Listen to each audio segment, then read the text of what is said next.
What is that? What is that? What is it? They're eating her. Well, that wouldn't do at all. Oh, no, not the beast! And then they're going to eat me. This isn't plans 1 through 8 from outer space. Not the beast! This is plan 9. Oh, hi, Mark. This is the one that worked. You're tearing me apart, Lisa!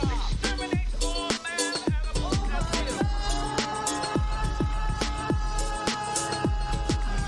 I'll have my revenge, and Deathstalker too. I don't think you're pretty anymore. Did you finally decide on a question that you're going to ask? I think I have a pretty good one. Yeah? It's not the one that's similar to another one that you've asked? No, I think I got a good one. All right. I don't know what we're going to talk about with this movie, but I guess we'll figure it out. What do you mean? There's so much to discuss. You know how we talk a lot about doing like live commentaries for movies? Yes. This is one that while we were watching it, I thought to myself, what would people be listening to right now? Because there's a lot of silence. There's so much silence in this movie. Well, there was a lot of silence from us. I feel like normally we have a pretty good commentary. There's also a lot of silence in this movie and a lot of scenes with just music. Yes. There's not much to comment on. We'll talk about that. Welcome to Bad Movie Date Night, the podcast in which we take a serious look at bad films and genre films and hopefully give them the credit that they deserve. I am Nigel from ajourneyintofilm.com, and with me is my stunning wife, Caitlyn. Hello.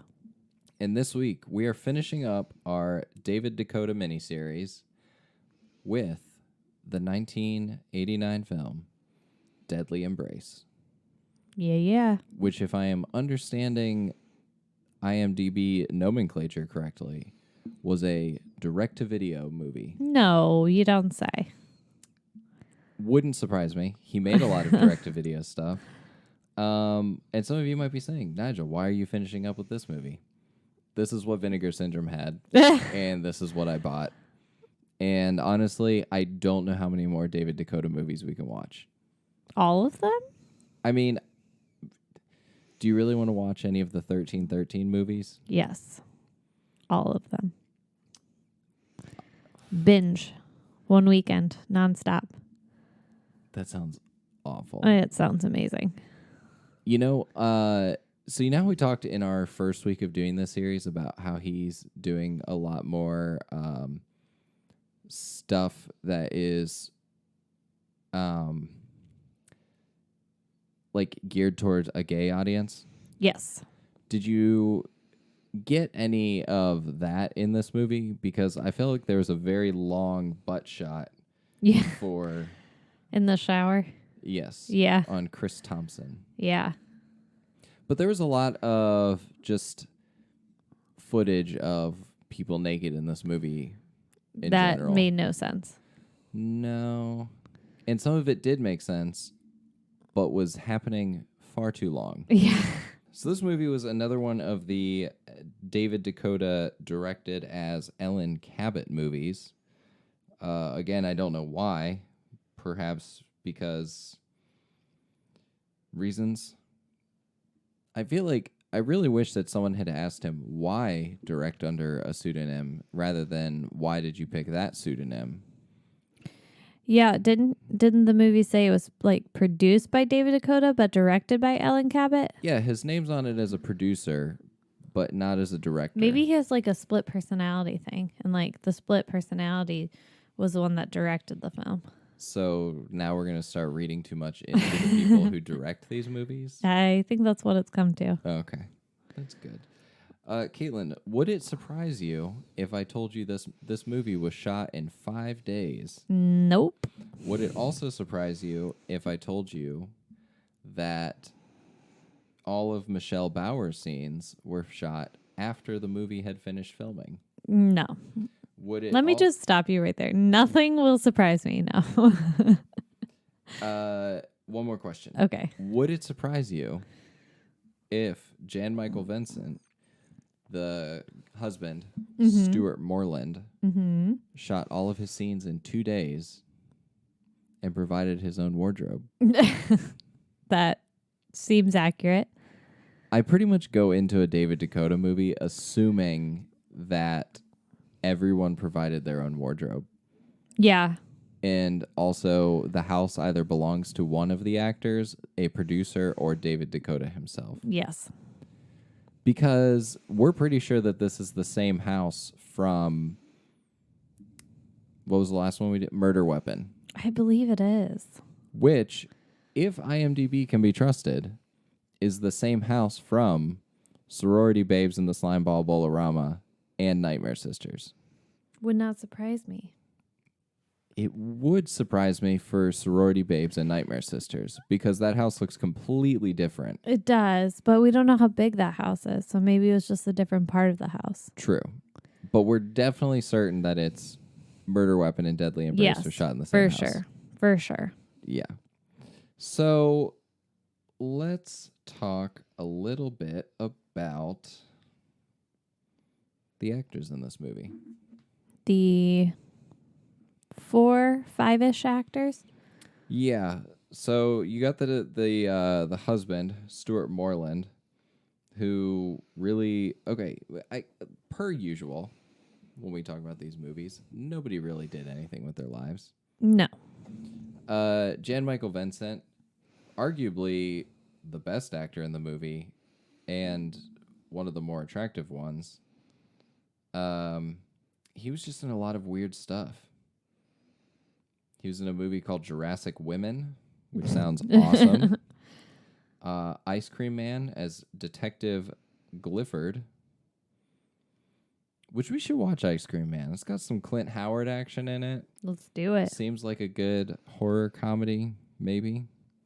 Indecent Behavior, Hidden Obsession, lots of those erotic thrillers that came out after Basic Instinct. And there's one other movie that he was in that I thought was interesting, but maybe I'm getting him confused with somebody else. Charlotte Moreland, who played, or Mindy Miller, who played Charlotte, she was actually in Brian De Palma's Body Double. Okay. So that's a career high for her. Mm-hmm. But something that I thought was interesting about her is that she apparently performs like all of her stunt work. That's pretty cool. Because her father was a stuntman. Oh, okay. But the thing that I think is interesting, if you're a stunt person, you should be trained in how to use firearms. However, in the movie, she carried that gun around as if she had never touched a gun a day in her life because she did not Maybe that practice. was like a character choice. Maybe. If it was, I mean, it was a good one, but it was also terrifying. She was in Batman Returns. Uncredited as a goon for the Penguin. Love it. Ruth Collins, she's in a bunch of like weird erotic stuff. I think she was in at least one or two other David DeCoteau movies. And Ken Abraham, who played Chris, he actually has a very good career as an editor. He worked on Ancient Aliens, The Real Housewives of New York, Jersey Shore Family Vacation, America's Next Top Model for at least an episode, which, you know, editing is a difficult thing to do. Absolutely. And if he has a lot more credit as that than as an actor, which he should, more power to him. But maybe he was the one that was in something that I thought looked really interesting. Let me see. Looking. Marked for Murder by Rick Sloan sounded pretty good. Vice Academy. He's in Vice Academy, which is another Linnea Quigley movie. Okay. And Hobgoblins. Is a Gremlins ripoff. And then we got Michelle Bauer doing weird stuff. She was a kind of porn star, kind of actor who was in a lot of David DeCoteau stuff with Linnea Quigley. She went on to be in a lot of weird, low-budget sex stuff. For example, The Erotic Misadventures of the Invisible Man. Alrighty.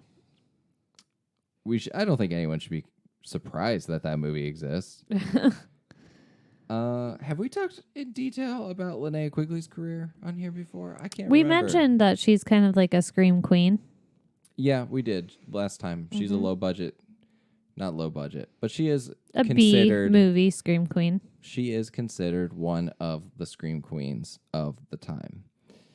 That being said, David DeCoteau continues this trend of using lesser known actors for his cheap movies. I don't think he could get a well-known actor if he tried. No, I think it's happenstance that Linnea Quigley had such a significant career, or the relationship with him that she was able to Right. to continue to be in his stuff, which, that's good. I really enjoy when directors have their like core group of actors that they work with. Yeah. Like if I'm going to go to a Wes Anderson movie, I'm going to be greeted with the same familiar faces as the last Wes Anderson movie. Right. If I go see a Christopher Nolan movie, chances are pretty good I'm going to see the same 5 actors in that movie too. Right. Plus or minus, his usual. Nothing wrong with that. No. Caitlyn, do you want to throw a brief synopsis at us? Oh boy. It's going to be very brief. Basically, this guy gets hired to do work at a rich person's house and ends up having an affair with the wife. Girlfriend comes to visit, gets kidnapped. The end. You're not wrong. I don't think anything else happened. No, there wasn't. And there were the thing that I think is really funny is about this movie and about Murder Weapon in general is there are so many things that are set up that make you think that more is going to happen. Yeah. And then it just ends. And like this movie well, I don't know if I thought so more with this one or with Murder Weapon, but it definitely felt like it was building towards something that ended very abruptly. Yeah, I agree. But the thing that I thought was hilarious about the ending of this movie is how nonchalant the husband was about everything. Well, he wanted that anyway, so he's like, this is working out in my favor. Yeah, maybe nonchalant's not the right word. We can talk about that in a second. Do you want to tell us the things that you liked the most about this movie? Okay. Always a big fan of Linnea Quigley. I thought the guy who played Chris, he did a good job. I really liked him. He was enjoyable to watch. Yeah, I thought the acting was better in this one than in Murder Weapon. I agree. I thought the acting was very good in this. I thought actually everyone did a good job acting in this film. I enjoyed the anticipation of not knowing what was going to happen. So, like, you're right. It did set up a lot of things that, like, this could go this way, this could happen. Like, that anticipation of what could happen was enjoyable. But nothing ended up happening, so that was disappointing. But I really think that's it. That's all I got. That's all you got. That's all I got. I was grasping at straws there. Yeah. I kind of feel dumb saying how much we enjoyed David DeCoteau, but like we can't really articulate anything that we liked about his movies.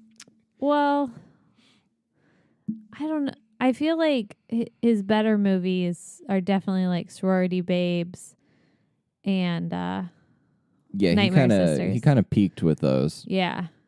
Which is unfortunate because these came after that. So I really liked. I felt like this movie, despite the low budget and the low quality of it, and one aspect of how it all comes together that we'll talk about when we talk about what we didn't like about it, I thought that the movie at least made the plot feel complex. Yes. At times. That's true. Which I'm sure somebody would listen to me say that and roll their eyes at me, but I I don't know. Kind of like what we've already said is like it feels like it's building towards something, and I feel like I don't know if it's just the writing or if it's the way that it was filmed or what specifically led to it, but I did feel that there was a palpable sense of tension with the housewife, Charlotte, Yes. because she was cuckoo for Cocoa Puffs. Yes, she was. She really was. The first time, so even if you don't know what this movie is about, within 10 seconds, you know what this movie's about. Guy gets a job as a handyman, shows up to the house, husband's not around, husband works, only comes home on the weekends. What do you think's going to happen? Right.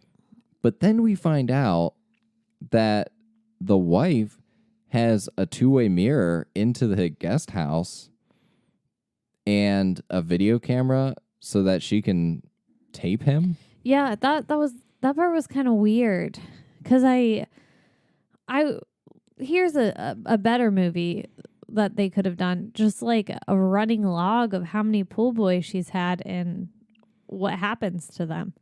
Are Yeah. they all dead under her house?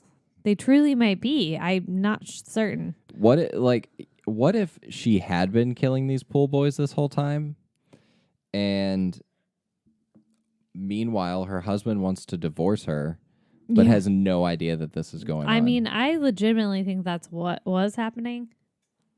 Yeah. Lo and behold, the husband decides that he wants to divorce Charlotte. And he's like, I need to figure out a way to get rid of her because I can't give up half of my assets.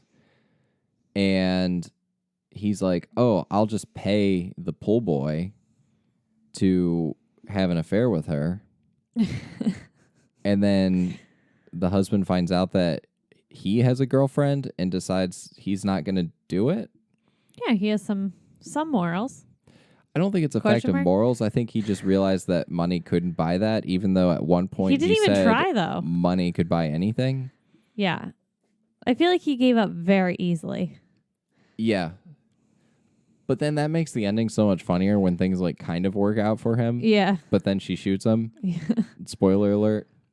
The other thing that I liked about this movie is Linnea Quigley. Oh, I always enjoy some Linnea Quigley. She was a bright spot on this movie that was kind of slow sometimes. Yes. Yes, it did. There were several scenes I was like, okay, let's move it along. Yeah, and I thought that I said to you at one point in this movie, I feel like if you and I were alive in the 80s, we could be best friends with Linnea Quigley. I know. She has the type of personality that unfortunately is not hidden by her acting. Accurate. Like what you see on the screen is probably how she is in real life. Yeah. And you know, I think that'd be fun to hang out with. I know. I really want to meet her. That'd be fun. We should try to find a horror convention and Meet her and Joe Bob and Yeah. Darcy. we can be creepy like your cousin.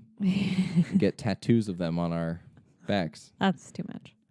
Never too Too much. Not for Joe Bob. What did you not like about the movie? I think it did move like very slow at times, so I was not a fan of that. I did.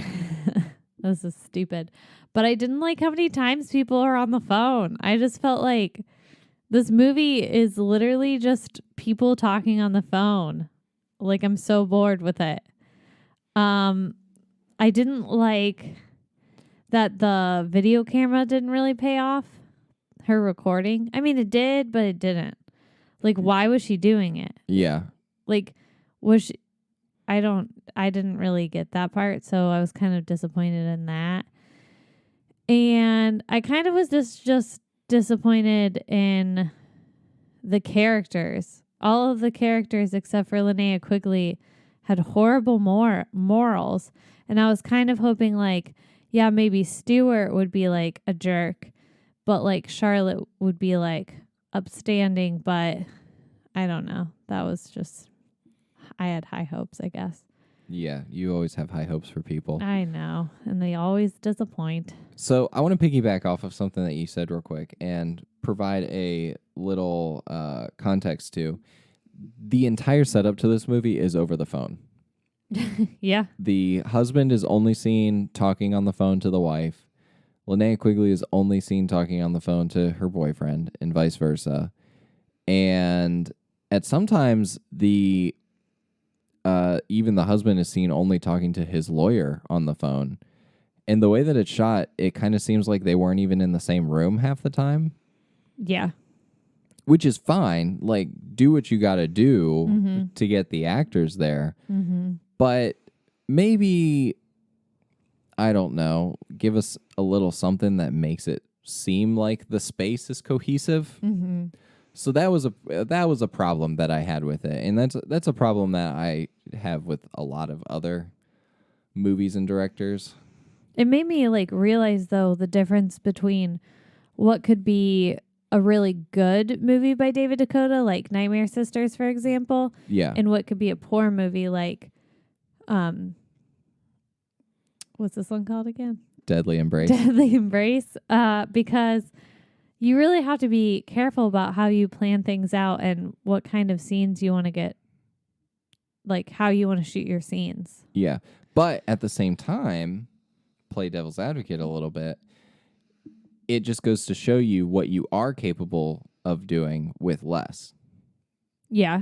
I mean, for all intents and purposes, this is a very cohesive movie. Yeah, absolutely. That seems like it has characters who interact with each other on a consistent basis that are probably not actually talking to each other. Yeah.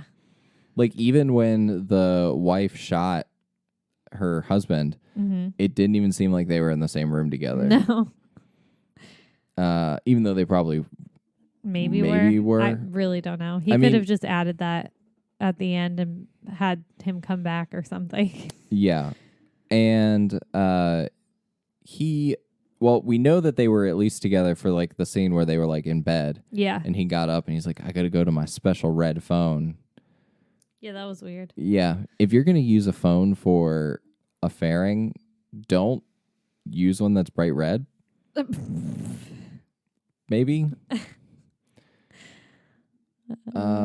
What was the other thing that I didn't like about this? I didn't like Michelle Bauer's part. I felt like that whole part was just, I feel like he needed to pad the movie. So he was like, let That's me probably see, exactly like, what that was. Yeah, I didn't like that. So Michelle Bauer is credited in this movie as the female spirit of sex. And there's something weird and do I want to say interesting happening in this movie where anytime Charlotte, the wife, is aroused, ? Or thinking about sex, ? These like scenes of Michelle Bauer start playing, of which there's this bright flashing light and she's undressing. Yes, it's very bizarre. And then this like scrawny high school looking kid shows up at some point and they make out. It's very bizarre. It makes zero sense. No, it doesn't. Because what makes it weirder then is there are moments when Chris, the handyman character, is thinking about Linnea Quigley in a similar fashion. Yeah. And the scenes are shot almost identically, minus Linnea Quigley does not make out with anybody. It's just a solo stripping affair for her. Yes. Yeah. I swear he just used that to like pad his movie time or something. Knowing that he shot that after the movie was finished, it's safe to say that's exactly what that was. That's probably not the best use of what you could have done. No. Yeah. So that was strange.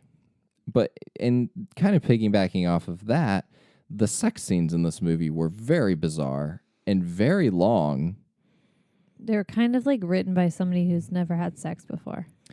We did have an ongoing discussion while watching this movie if the actors and or the person directing the scene and or the people who wrote the scene or if anyone on the set had ever had sex before.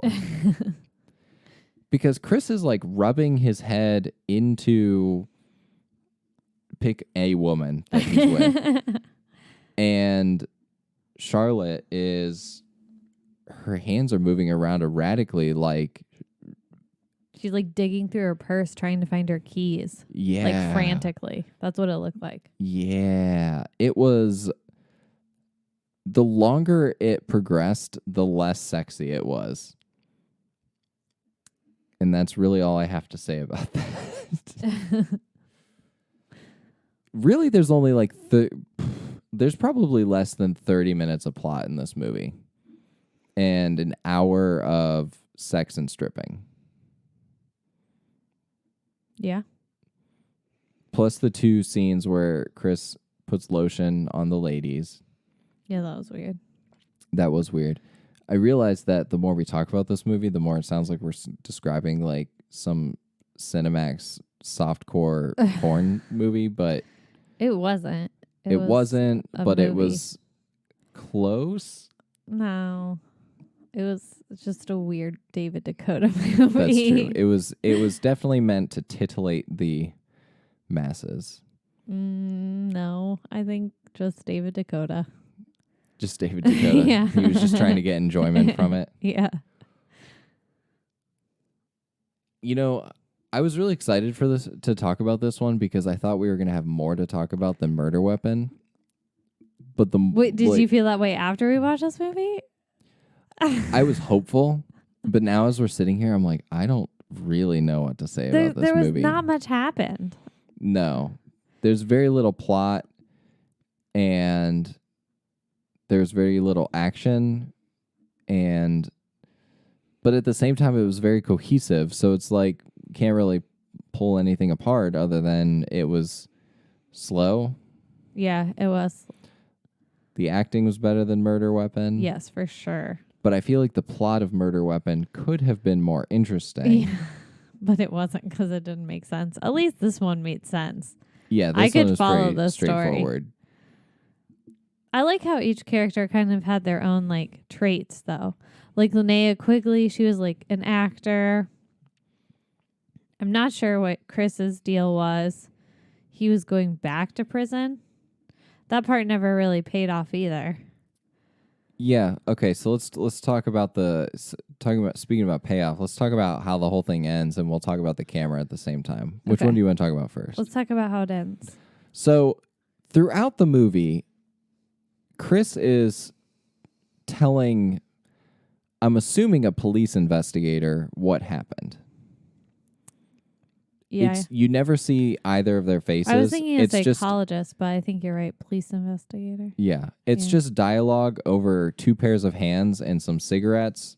In one pair of hands is writing the whole time. And basically at the end of the movie, they're like, yeah, we can't find your girlfriend to corroborate your story, so you're going to jail for killing Charlotte and her husband. Yeah.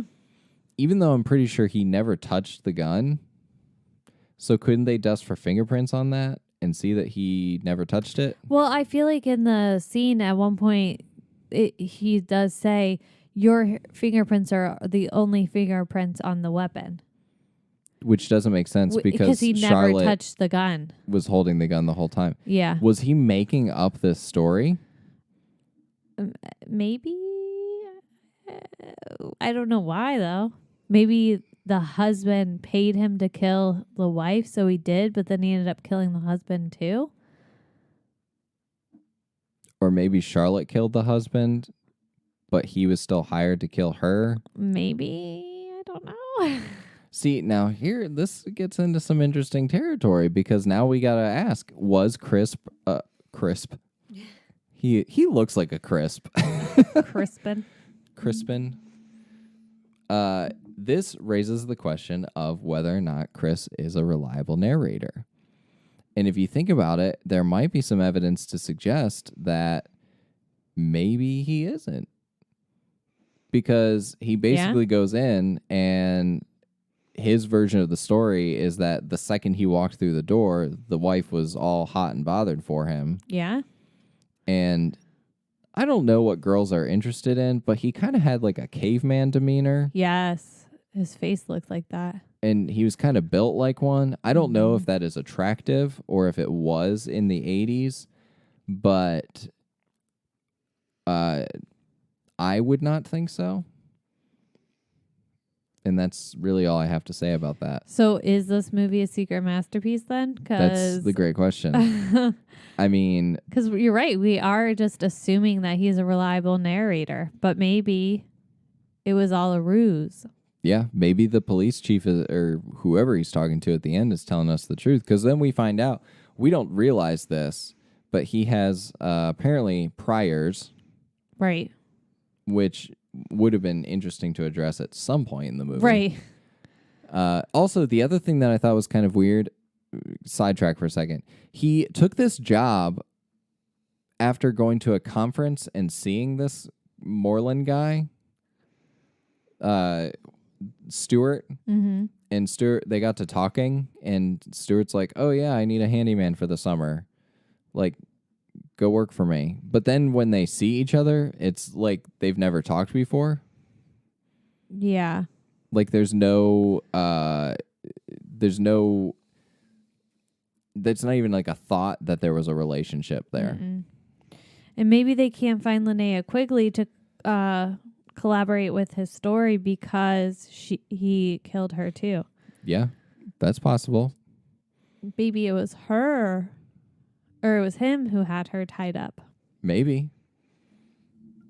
I don't know. I mean, it really wouldn't make sense, I guess, for him to tie her up unless she like caught him trying to kill Charlotte. Yeah. Who knows?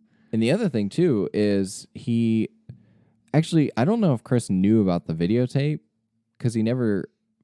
Yeah, I can't remember if he says anything about the videotape, but I mean, we see the videotape. There are lots of parts of his story that he should not know any information about, but yet he seems to have known a lot about. Yeah. Which makes it seem even more suspicious. True. Such as when Chris and his girlfriend's name is Michelle, by the way. Linnea Quigley's character is Michelle. When Chris and Michelle are doing it in the bedroom and Charlotte's watching them. Yeah, how would he know that? Yeah, how would he know that they were watching them the whole time unless he found like the camera after the fact, but he never really found the camera. No, we never see that. Talked about it. So let's talk about the video camera for a second because there's no payoff with the video camera. None. There's like minor usage of the video camera. So Charlotte, she's got this video camera behind the two-way glass pointing into Chris's room so she can watch him whenever he's alone and with other people, and also when she's doing it with him. And she records everything. Mm-hmm. And the only time this is ever used is one when she decides she's tired of standing behind the two-way mirror and goes into her bedroom and watches the TV with Chris and Michelle on there. And then later she uses the tape of Chris and Charlotte having sex to show to Linnea Quigley whenever she's tied up in the basement. Like, you're dating a bad guy. And if this really was recorded, couldn't the police just get the video camera from the house? They could, and I'm sure that they looked throughout the whole house, but arguably, the videotape makes it look worse for him if he's having sex with both women. True. Because then it's like, oh, I'm trying to cover up my tracks. True. I left this movie feeling bad for him, but now I don't know. No. Feel bad for Linnea Quigley. That's it. Yeah. Well, okay, let me ask you this. Does feeling bad for him tie into your dating corner question? Like we talked about? You actually told me the questions in advance this time, so I appreciate it. But I also put no thought into my answers. All right. You want to hear my serious dating advice? That's a rant. Let's skip on over to Caitlyn's dating corner and let's hear what she has to say about everything. This is gonna be a rant. People should just turn off the podcast. No. Listen. I think people should just be more better and not be bad humans. And if you're in a relationship, don't hook up with somebody else. It's as simple as that. It's just common decency. It's just being a decent human being to not do those things. The husband hooking up behind the wife's back, the wife's hooking up behind the husband's back, the boyfriend's hooking up behind his girlfriend's back. Come on, people. If you want to be with somebody else, then leave the person you're with and go be with that other person. But don't just be doing it behind other people's backs. That is horrible and really just bad character. So there's my rant. I could keep going, but I'll save everyone my long-winded spiel.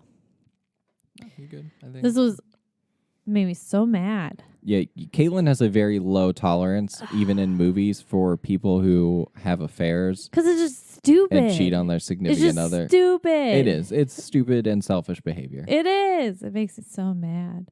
You should be mad. So this movie was easy to pull dating advice out of. Yeah. Don't do those things.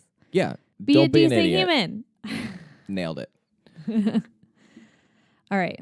Ready for my fun question? Is there a fun question that can be pulled from this movie? All right. I think could save some of our listeners from years of torture. What is the number one sign that you're dating a crazy person? Definitely not the question that I thought that you were going to go with, but we'll talk about the one that I thought was interesting in a second. But number one sign, if they start pulling their hair out. Wait, I have two questions. You have two questions? Yeah. You can't have two questions. But you I get do. one piece of advice But- and you get one question. If they start pulling their hair out, that's a good reason to leave them. Yeah. That's a good sign. It's definitely a good sign that they're crazy. Yes. You want to know what mine is? What? If they drive a Mustang. Yeah, you have. We had this talk before, and this is a very interesting conversation that is never going to fit in on our podcast. Caitlyn has these very strange, not even entirely accurate stereotype beliefs about They people are who drive certain accurate. cars. They are so accurate. I have known personally 2 people in my life who have driven Mustangs. Both of them horrible individuals. Horrible. Okay. Horrible. Okay. So don't date people who drive Mustangs. Oh, I know 3. The one guy that your sister went on a date with. Boom. 3 people who have Mustangs. All horrible individuals. All right. So, ladies, Stay away from those Mustang drivers. stay away from those Mustang drivers. I would be very curious to know if any women listen to our podcast who weren't my mom. Well, then Gretchen, go share this advice with everyone. Don't let anyone date a guy who drives a Mustang. Yeah. I feel like there are so many different I feel like we should have come up with like a laundry list of red flags of someone being crazy. There's so many, but for me, the number one is, do you drive a Mustang? And if the answer is yes, I will instantly not date you. I think the number one for a guy to know that a girl is crazy, definitely, like, crazy eyes is a real thing. Yeah. We joke about that, and it was a whole running thing on How I Met Your Mother, but it is 1,000% a real thing. Guys, just look at the eyes. My dad gave that advice last night to my younger brother. Yeah, Just look at the eyes. it's true. Yeah. It is very true. I wonder if you were to describe crazy eyes to someone, how would you convey like what crazy eyes are so that they can stay away from them? They're wide. They're always like wide-eyed. I feel like they don't blink as frequently either. So apparently Crazy Eyes is a fun euphemism for a sociopath. Well, it's not too far off, so. Yeah. Did you have a second fun question? I did. How mad would you have to be at your significant other to let them get framed for murder? Yeah. Is that the question you thought? That's the question that I was thought they were. getting there. Okay. I had to share But my again- Mustang theory. But again, you only have one question. Okay, but I don't had wanna to talk share my about this again. Mustang. During the movie, as Chris was like talking to the police person, assuming that's who he was talking to,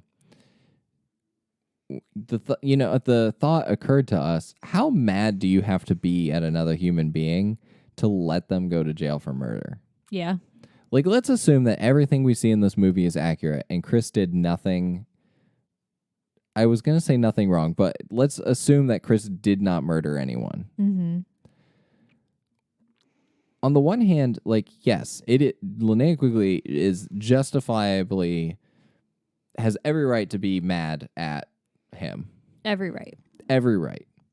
However, human decency says, I probably should not let this person go to jail for a murder they didn't commit. Mm-hmm. Sure. Really? You think that let me get this straight. You think that cheating and having an affair means that someone should just go to jail for a murder that they didn't commit? I wouldn't actively try to stop them from going to jail.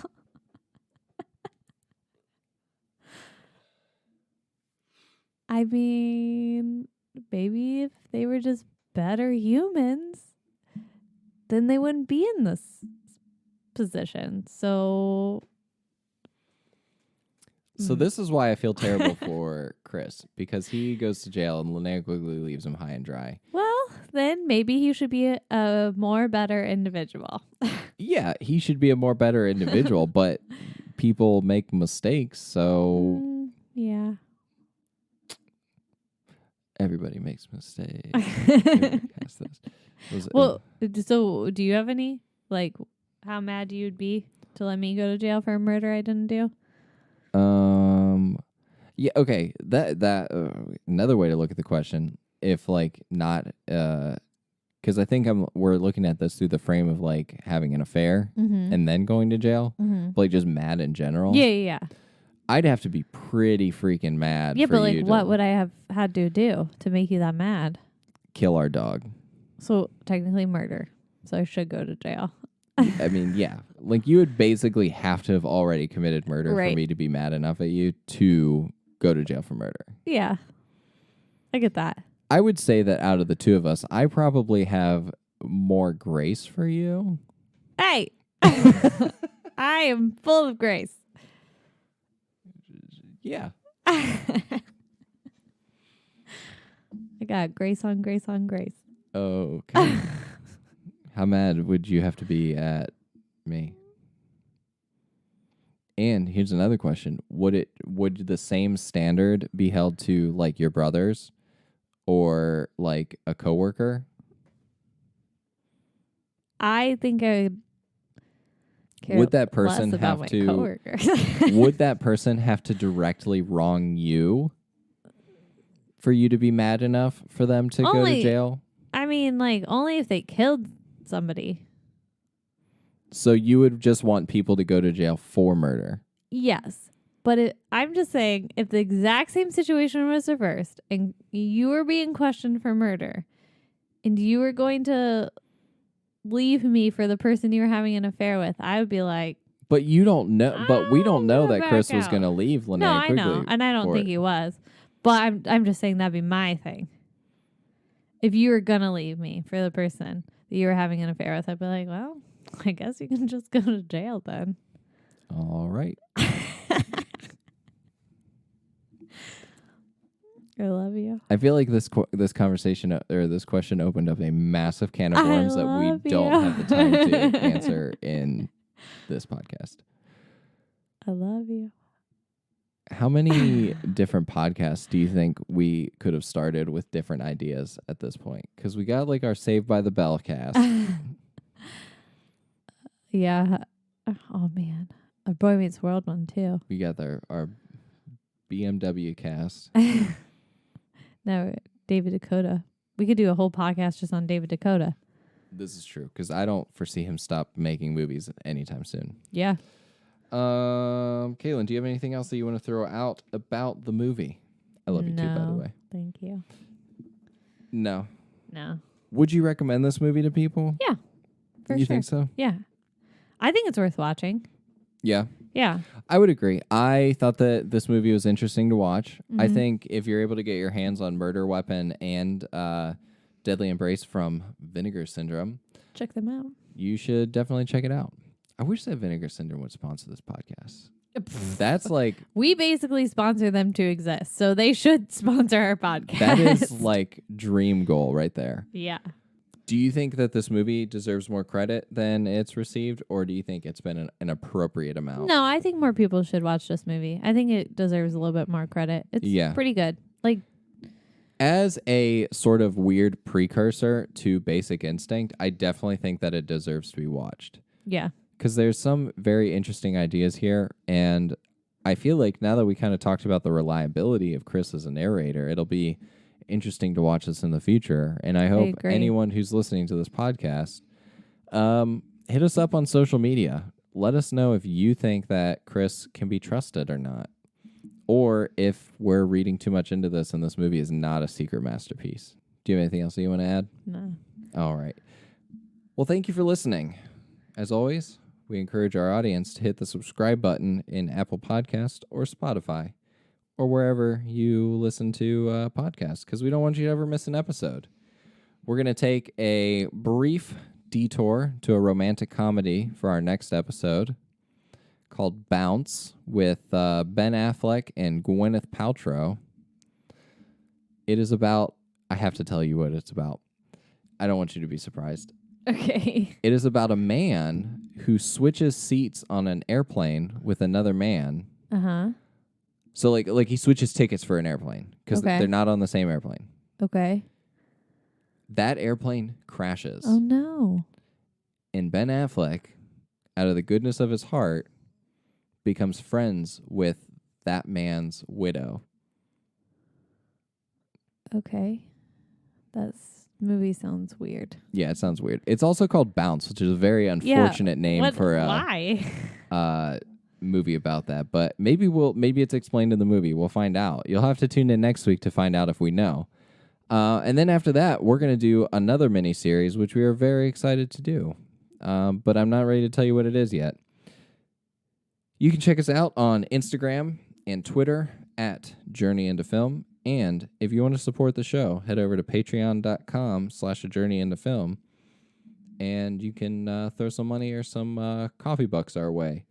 And I know that I talk about TeePublic every week, but if you haven't checked out our shop yet, we just introduced a new t-shirt a couple weeks ago called the, I don't know what it's called, but it says, "Is this movie a secret masterpiece?" on it, so you can be part of the inside joke now. And we would love to see people wander in the streets wearing one of our shirts. And as always, the links to those are available in the show notes. And don't let anyone tell you that a film you enjoy is bad, because they are probably wrong. We'll see you guys next week. See you next week.